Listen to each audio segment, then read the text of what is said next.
All right, today we're going to do a in-depth look at a 2024 Ford F-150 single cab, regular bed pickup truck. So these are getting harder and harder to come by as more and more manufacturers aren't really making these anymore. And I decided to go with this particular model because it came standard with a V8, 4x4, 373 gears, and locker, rear locker. So really kind of a neat combination. This form factor, this size is exactly what I'm looking for. Fit in and out of the garage pretty easily, be able to tow a little bit, haul a little bit, and seats 3. So let's dive in. First thing you'll notice here is it's raked a little bit. So you've got, it's raked forward a little bit, right? So I know it's common for people to either put some spacers in the front or take out the block, and we'll see that later in the video, in the back, and lower the back down a little bit to make it level, some kind of a leveling kit. It's a common mod that are done. Actually, with these F-150s, a lot of people, I think, are interested in putting superchargers on them. I think Ford has a performance package where you can do that. This particular F-150, so it's an XL, which means it's a base model, and pretty much no options. These wheels I actually bought off of Marketplace and threw on. You could have optioned it with these wheels. I bought it with just the steel wheels that came with it. You'll see when we look inside, just vinyl seats. There was no bed liner. If you look in the front, we just have the black bumper, black trim piece, no fog lights, which I might add those fog lights in later on. Not sure yet what that'll take to do, but we'll see if we can get some factory fog lights in. And you know, it's your typical kind of work truck package, right? I started adding mud flaps in the front. I'm going to add them in the back. They're on order, along with the skirt for the back wheel well as well. Also might consider doing some steps on the side. Not sure yet on that, but you can see here, pretty basic. Now if you know Fords, you'll notice there's something missing from this, and that is the keypad on the side. I was really kind of hoping it would come with that, because I think it's actually a pretty handy feature, especially for a work truck. You know, if you don't want to be walking around doing some work with your keys in your pocket, throw the keys in the truck, lock it up, and then if you had your dial pad, you could get back in. So I think that's kind of a miss on Ford's part, not including that. One thing that you'll see with this truck is that they've included quite a bit of stuff in 2024. So things even in 2023 that would have been options. If you go online and try to configure one of these, there really isn't that many options.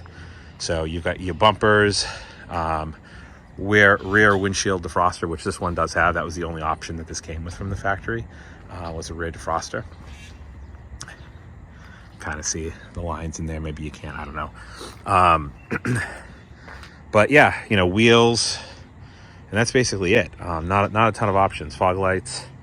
So a lot of the things that you're going to see in this truck are just standard with it, which is really great. So like I said, at a time where Chevy is only doing 4 cylinders in these, not a ton of options themselves. I mean, you can only get them in work truck packages. Ram isn't doing them at all anymore in this configuration. So it's nice that Ford's doing it, and with a V8, good gears, a locker. And when we jump inside, you'll see quite a bit of features, probably more than you need for a work truck, really, but kind of nice modern conveniences to have. So we'll dive in on that in a minute. Again, just try to give you a different angle. One thing that I think is really neat on this, I think this truck was assembled, obviously, in the U.S., and they, with pride here, put their sticker on that. This is pretty cool. I don't know if you can read that. Quality crafted together, Kansas City assembly plant. So it's kind of neat. Nice and proud, put that sticker right on the top of the windshield. So I like that stuff. That's pretty cool. Okay, so we're going to go ahead and dive inside and take a look at some of the features there. Once we're done inside, we'll look under the hood. Once we look under the hood, I'm going to put this on the lift, and you'll be able to take a look underneath if you're interested in seeing that. All right, let's kick off this interior tour by taking a look at the door and our entranceway here. So your typical Ford. Really like this, actually, with Fords, this little how it dips down this way. You'll notice on the mirrors we actually have the little blind spot lights, but the mirrors are actually electric. They don't fold in, you have to fold them in manually, but they are electric. So again, work truck model with electric mirrors. You'll also notice on the buttons here, auto up and auto down for the windshield wipers, and power locks. I always like too how Ford has these handles like that. It's kind of a neat thing. Plenty of storage on the door. As you can see, gloves and various things here on the side. You'll notice the entryway here. You got a nice little Ford emblem, and pretty easy way. If we pull this, we can get in back to our storage back here. And for me, I just need the ability to throw a couple of maybe grocery bags back here and some tools, things like that. So I'll start filling this up later on. But just so you have a seat belt here for the middle row as well. We'll take a look at that. And here you can see that rear defroster a little bit better as well. So we'll fold the seat up here and we'll jump in. Okay. So looking here at the switches, we have electronic parking brake. We've got our bed light, automatic headlights as well. We have our adjustment for our lights inside. Our blinker, works like a blinker. One of the things that I think is kind of neat is it's a tilt and telescoping steering column. So on a, again, work truck model, tilt and telescoping steering column is kind of an interesting thing. Vinyl seats. So again, these are the base seats that you can get. I'm kind of happy. I've already spilled coffee all over the place, so you can wipe them up. I did like the cloth better. It felt a little nicer, but honestly, I think the vinyl is gonna hold up better to what I'm throwing at it. And the steering wheel here, a lot of buttons on here. You have your cruise control. You've got your lane keep assist stuff, which that I wish just wasn't in here. I have it turned off. It's annoying. You get your volume, change your tracks, hang your phone up, all that stuff.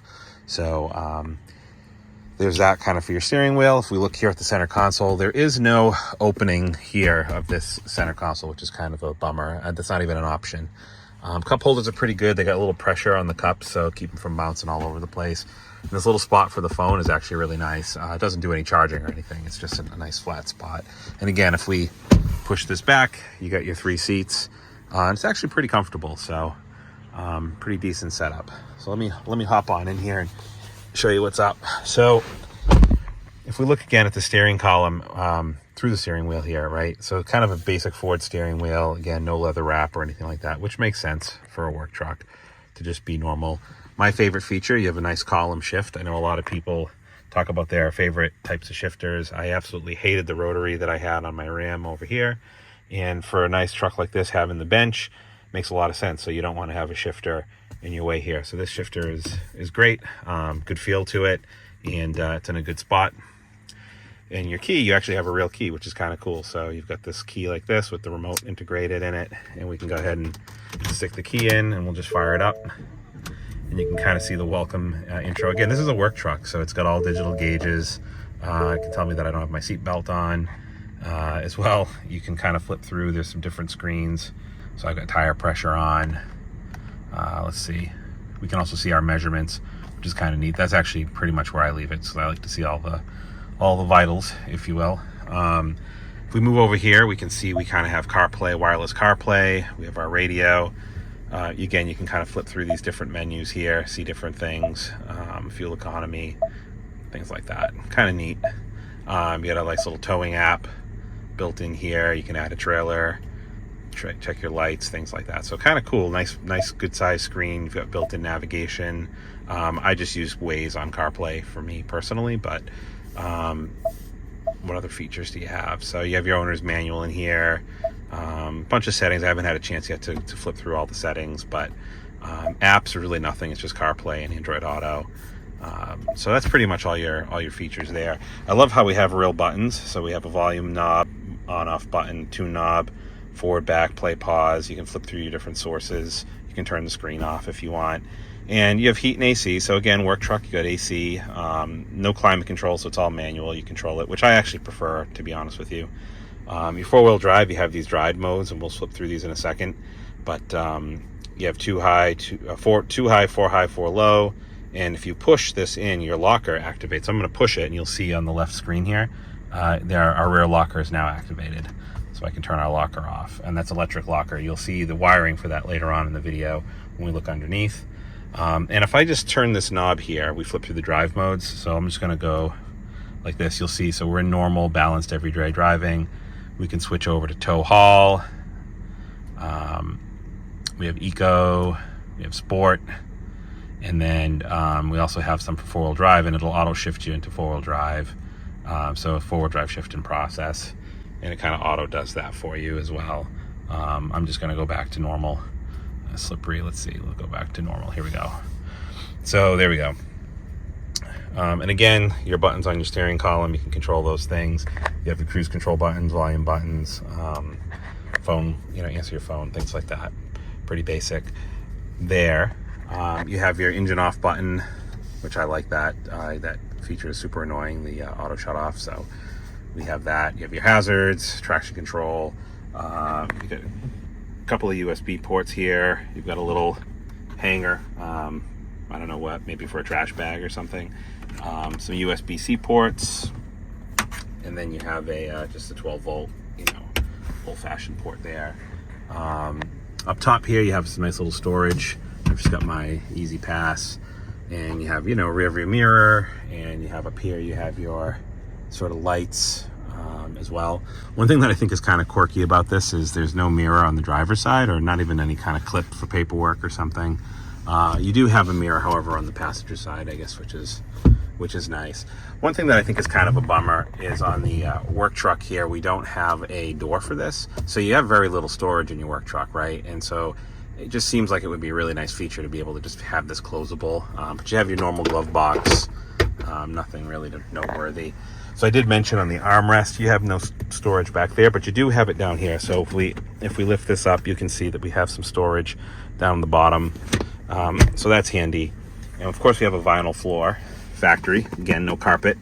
I just threw some old floor mats I have in for now. I did order a floor mat for this, just to make it a little bit nicer.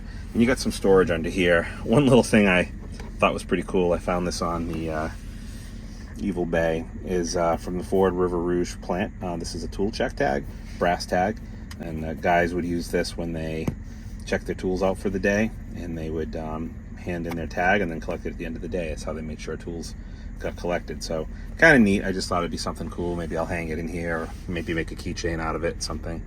Just kind of a neat little homage to Ford. Let's take a look at this shifting process here. So we're going to go ahead and shift into reverse, and you can see the nice camera system that we have here. Pretty nice. And I'm going to go ahead and actually just put it in neutral right now. And one of the things I'm going to do is I've got my foot off the brake, and I'm just going to go ahead and turn the key off and watch what happens.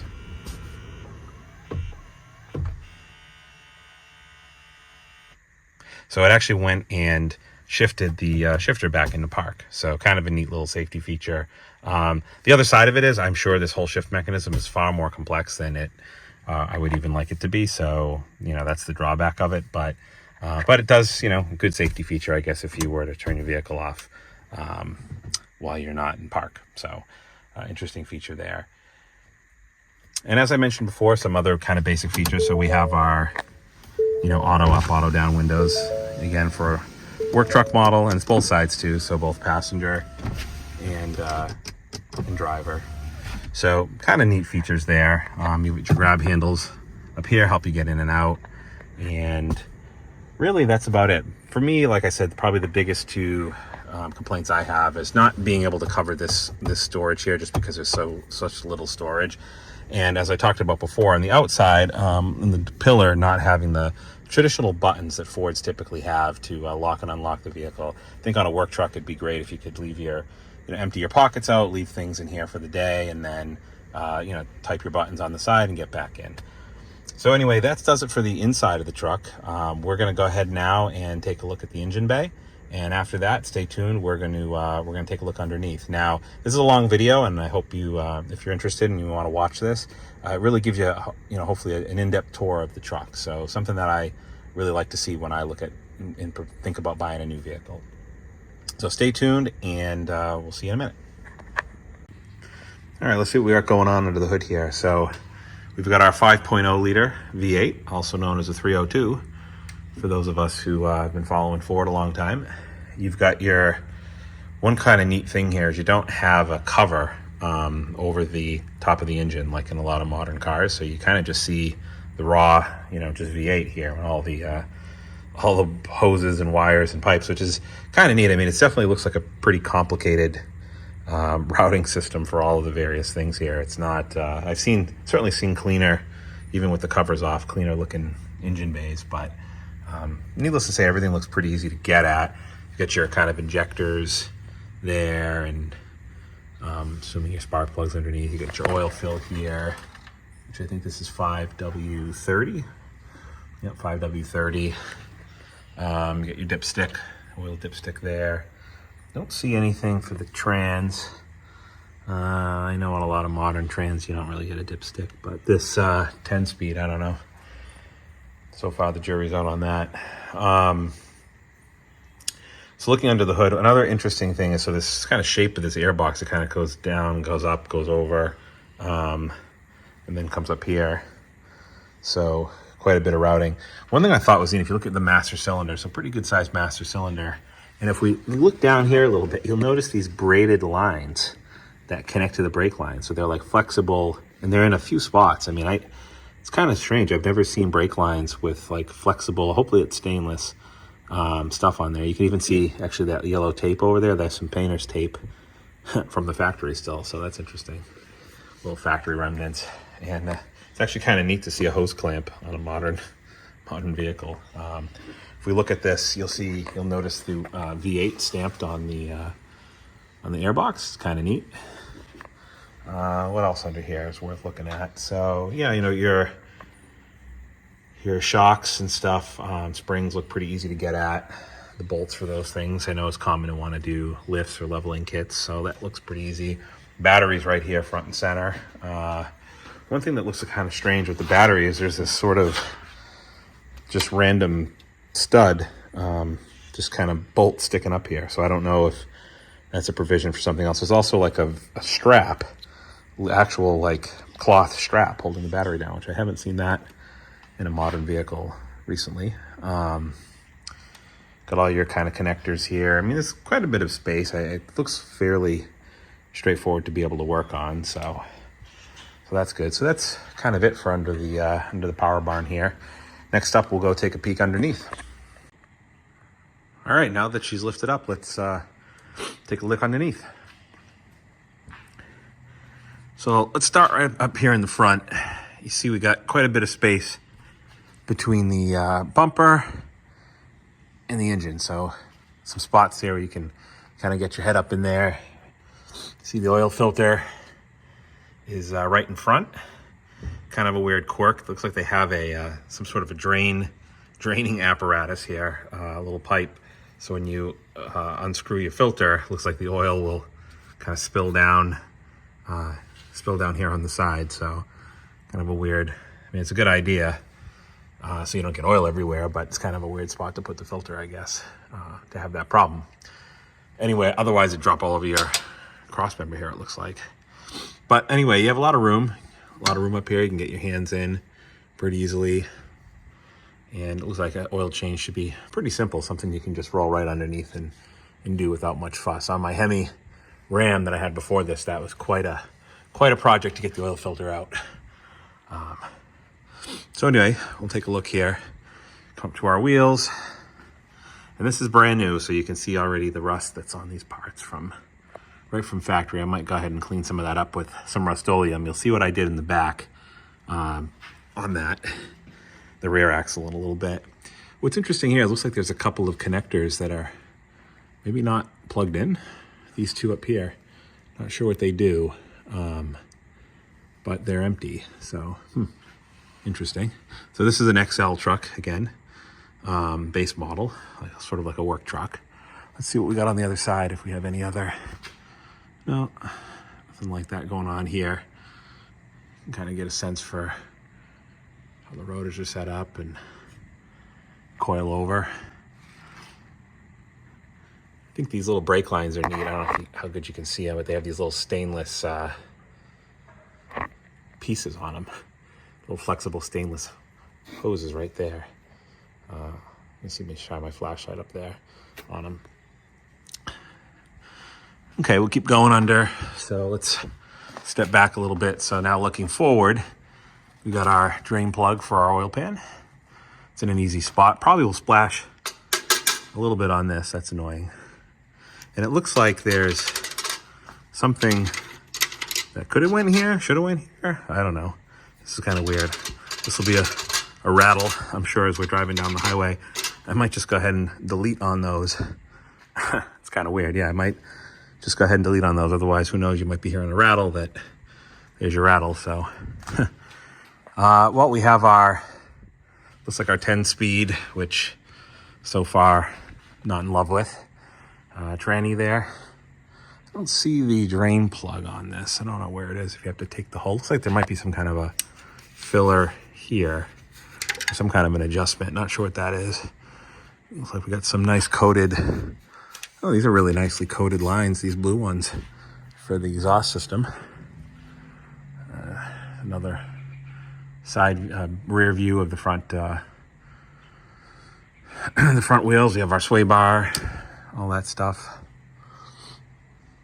Your front diff kind of buried in here a little bit under this cross member and this sort of rattly. Again, look at how rattly this is. I mean, for sure the stuff's going to develop and probably get annoying over time. It's a little frustrating to see things like that. But there's your diff, drive shaft. I'm not sure where the shift linkage is on this. I don't see it. I do see over here there's a motor right there. So I'm guessing that that's how the shift works, because I've noticed that with the shifter, if you turn the vehicle off in neutral, it'll actually move the column shift up. So kind of an interesting thing. You can see behind here the engine on the head a little bit, and you can see the really rusty manifolds already. That's great. So again, this is a couple 100 miles right from the dealership, custom ordered vehicle. So it really hasn't been sitting around long. So we come back further. See, look at how big this frame is. I mean, gosh, my hand as a example, although very thin walls. It's almost like sheet metal on the sides of it. Nice cross member here in the middle. You got your mount for your transfer case. Looks like you have here's your transfer case of Borg Warner case. That's kind of cool. And then it looks like you have your electric mechanism here to shift your transfer case, and good old Ford emblem in there. And the drain plug is aptly noted as drain, which is great. And fill up here. Yep. For your fill plug. That's nice. Assuming this is some evap stuff. You got fuel lines over here. As we keep walking back, we've got rest of our exhaust system, a pretty big muffler. Might look into that at some point to see if we can get a better sound out of this V8. And we've got our fuel tank, pretty good size fuel tank. I forget exactly what it is, around 20 something gallons on the fuel tank. And then some additional cross member that goes up above that, where the fuel tank straps into. You can see up there in the bed, this is where the bed and the cab meet. And if we look here, we can see our rear axle. So what I've done is I've actually went ahead and painted pretty much the whole rear axle. This just driveline, this was all rusty. There was rust everywhere. Just surface rust, of course, but still annoying. You spend all this money. Here's another outside look of the frame. Annoying you spend all that money and it just looks like crap. So I just went ahead and just threw some paint on there, just some Rust-Oleum, cheap Rust-Oleum, nothing fancy. I've done that on many cars in the past, especially these areas here were really rusty, where your axle meets up to your brake assembly. So just clean that up a little bit. Again, more for looks than anything else, but just hate buying a new vehicle and staring at rust everywhere. Not an awesome thing. So if you look at your rear end, I think this is the Ford 9 3/4. Looks like that's what it is, based on that sticker. And you've got some nice brake lines here, some electronics for your parking brake. There's your electric parking brake module. Both sides have that. Now these have an electric locker, 373 gears. And so here's, I'm assuming this is your wiring. Goes into your pumpkin here for your electric locker. And you have your breather for your rear end. Goes up there. And you have your rubber brake lines. So you have a nice little clamp here. And again, your hard lines seem to be pretty well protected. Quite a bit going on here, though. I'm trying to think about other axles I've seen recently. I mean, it looks like there's a lot happening here compared to what, or it looks very exposed to me. Something about it looks different than what I'm used to seeing. But either way, it looks like they've done a good job trying to tie it all down, protect it, make it solid, flexible, things like that. Pretty easy to get at. You get your bump stops up there. So yeah, overall, pretty decent. And then you look here, you have your spare, looks like a full-size spare, but sort of like a, you know, not a regular rim, just your, just a steel wheel. And I don't know what this yellow colored stuff is. I don't know if this is just a primer, but you can see already we've got stuff everywhere. We've got, I mean, I haven't gone very far and there's just dirt and dust everywhere, which makes me nervous that, about, you know, the longevity of this thing. We're going to put in some mud guards. We already started in the front, putting these in. They were easy to put in. We're going to put some in the rear as well. And we're also going to put the protectors, whatever you call those, the skirts, up in here so we don't have to listen to the rocks whacking the steel and chipping away the paint. So those are some of the mods we're going to work on. Nothing major, simple stuff, just to help protect the vehicle a little bit more. I plan on having this thing for the long term. And yeah, the other thing I thought was interesting is if you look at the leaf spring, and I will say spring because it is one piece of metal, and they have this really long, stiff bar at the bottom. Looks like there's a bit of a spacer here. I know some folks, I think, eliminate this spacer because of the rake of the truck. You can do that, or you can put a, you can lift up the front coils. You can put a spacer up there. I'm gonna just leave mine stock, but yeah, it's literally one spring. So just something interesting to look at there.